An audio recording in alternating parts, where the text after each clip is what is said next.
வணக்கம்.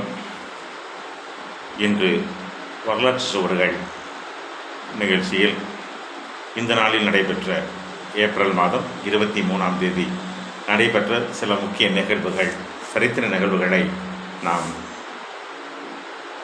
பார்க்கலாம். 1564ஆம் ஆண்டு ஏப்ரல் 23ஆம் தேதி வில்லியம் ஷேக்ஸ்பியர்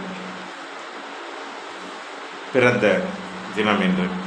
அதேபோல் 1616ஆம் ஆண்டு ஏப்ரல் 23ஆம் தேதி என்றுதான் வில்லியம் ஷேக்ஸ்பியர் இறந்த நாள்.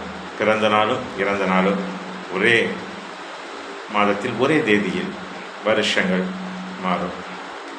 1984ஆம் ஆண்டு ஏப்ரல் 23ஆம் தேதி அன்று டெல்லி மேல் சபை உறுப்பினராக மறைந்த ஜெயலலிதா அவர்கள் பதவியேற்றார்கள்.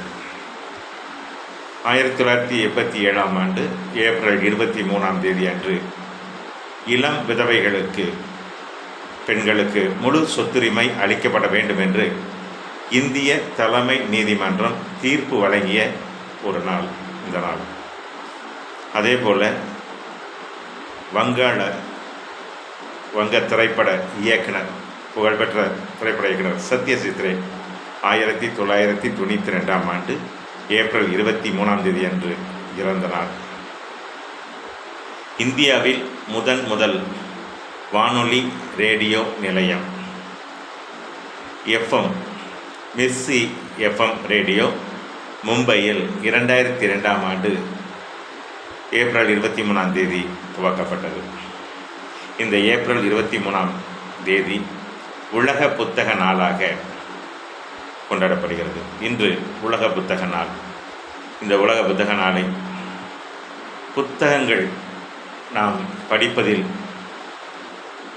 வரலாற்று புத்தகங்கள், அறிவியல் புத்தகங்கள், வரலாற்று நிகழ்வுகள் மற்றும் அந்த புத்தகத்தை நாம் படிக்கும் பொழுது நாம் அறிவும் மேம்படுகிறது. மட்டுமின்றி உலக அறிவு,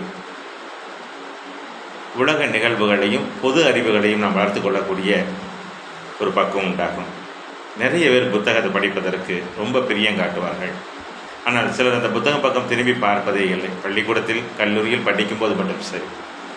செய்தித்தாள்களை, புத்தகங்களை, நாவல்களை, வரலாற்று புத்தகங்களை நாம் படிக்கும் பொழுது நம் அறிவு வளர்ச்சி அடையும், ஒரு அனுபவங்கள் கிடைக்கும். இன்று உலக புத்தக நாள். புத்தகத்தை நான் படிப்போம், நான் அறிவிப்போம். நன்றி. நாளை மீண்டும் வரலாற்று சூழல் நிகழ்ச்சியில் உங்களை சந்திக்கிறேன். மக்கள் உரிமைகள் பாதுகாப்பு கழகம் தலைவர் முனைவர் பாலசுப்ரமணியன்.